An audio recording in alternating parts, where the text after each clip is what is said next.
Fellow sinners and flesh dwellers, quick question for you. How do you prefer your scandals? Or better yet, do you have a preference on your scandals? Well, me? I like my scandals scandalous. So, Justice Clarence Thomas seems to have gotten himself caught up in a real scandal. Thomas has been accepting trips and gifts from his businessman friend Harlan Crow for over 2 decades now. The problem with that is that Thomas has repeatedly failed to disclose these gifts from his buddy Crow, the GOP mega donor.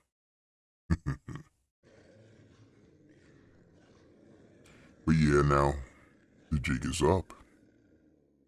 Clarence has some explaining to do. Lawmakers are even calling for an investigation on Justice Clarence Thomas. The scandal has led to calls for Thomas to recuse himself from cases that could involve the mega donor, Harlan Crow. The gifts include luxury travels and stays at private resorts. Thomas has defended his actions, though, saying that he did not believe the gifts were required to be disclosed. However, ethics experts have said that Thomas may have violated federal laws by not disclosing the gifts. The scandal is also raising questions about the Supreme Court's own ethic rules. The rules do not specifically address gifts from friends or family members, you see.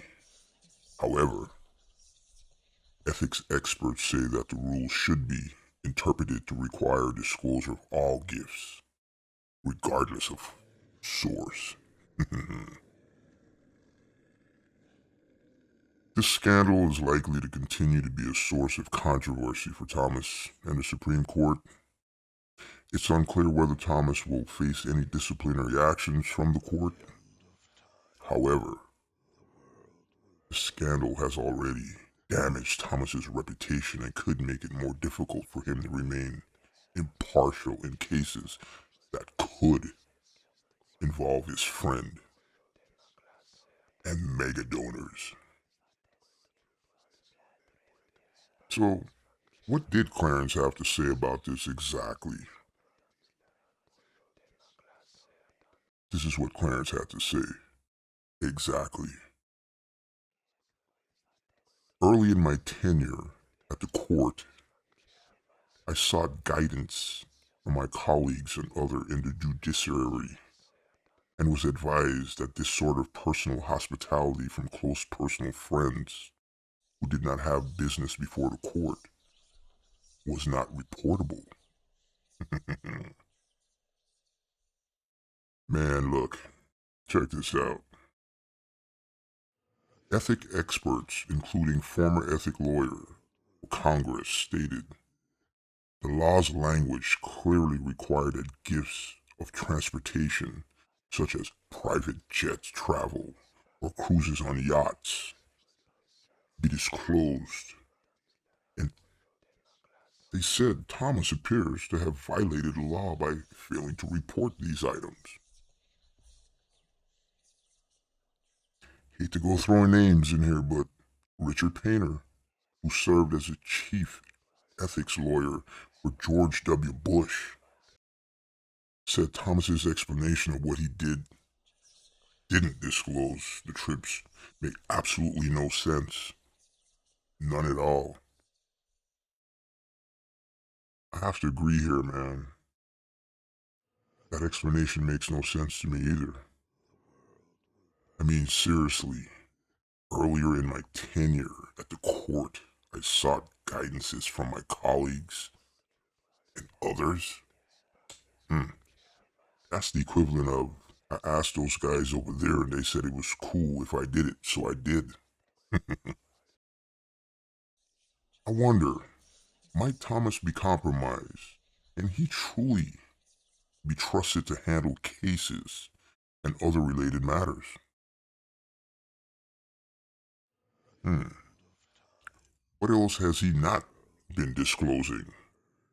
Just asking. I mean, Clarence Thomas has violated the public's trust, if there's any left, that is.